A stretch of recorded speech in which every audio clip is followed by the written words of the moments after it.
Hello everybody, it's Max McAllister with another episode of Cycle with Max.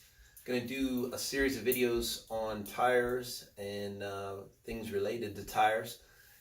So my first topic under this segment is actually inspecting your current tires for wear and or damage, and knowing when it's an appropriate time to replace them, depending on what condition they're in. So I'm a big advocate of washing your bike. You'll hear me say this over and over.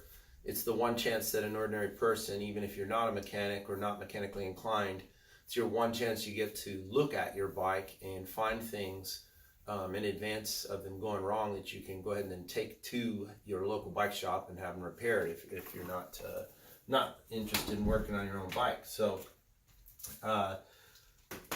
I'll also strongly recommend, for anybody who's really into cycling and rides their bike quite a bit, to buy some sort of a homeowner grade bicycle stand. There's a million variations of it. You can get them for, I think I've seen them, for $50 to $60 for a pretty cheapo one. A really nice freestanding professional bike stand will cost you $275.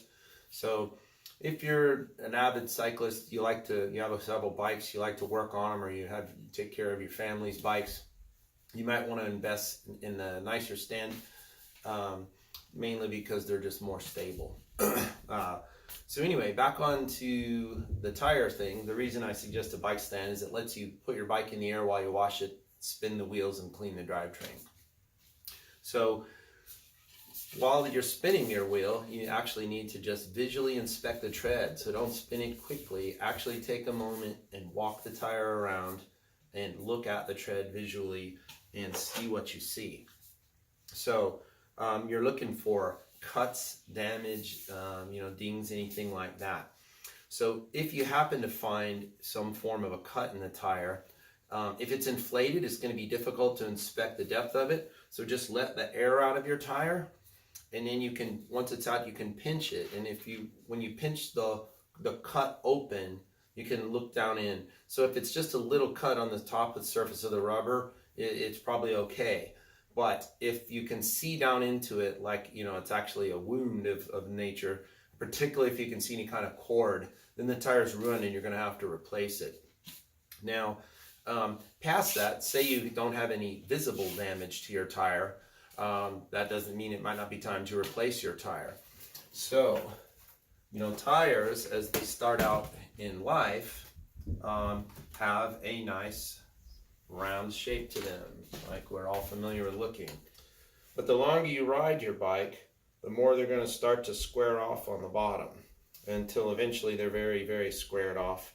And it's very obvious when you're riding behind somebody who's worn their tires completely out, because they'll get a very ridiculous looking square appearance to them that you can easily see just as you follow someone. So if your friend's riding along on badly worn tires, do them a favor and say, hey man, do you realize how worn out your tire is? And of course, the problem is we want a round tire because it helps the bike just roll smoothly as you go side to side as you're turning. So, it's obvious that a square surface trying to roll side to side is not going to be conducive to a great ride quality and or turning. And in certain conditions, a squared off tire, as you take it up onto its edge, right, now has a significantly reduced contact patch. So it's less safe than if you could just have a tire with a surface that rolled uniformly and always had a nice contact patch on the ground. So, and there is one other way. Certain tires, not all tires, will have a wear indicator in the crown of the tire. And it comes in the form, it looks like a little tiny dimple, and there's a hole. It almost looks like a hole in the rubber. So if you can see this little tiny dimple here, that is a wear indicator. And the way you use that is when as the rubber wears away, that hole will get more shallow and more shallow, and eventually the hole will disappear. So if you know that your tire has wear indicators and you've worn them down into the wear indicator, that's a simple way to know that your tire is ready to replace.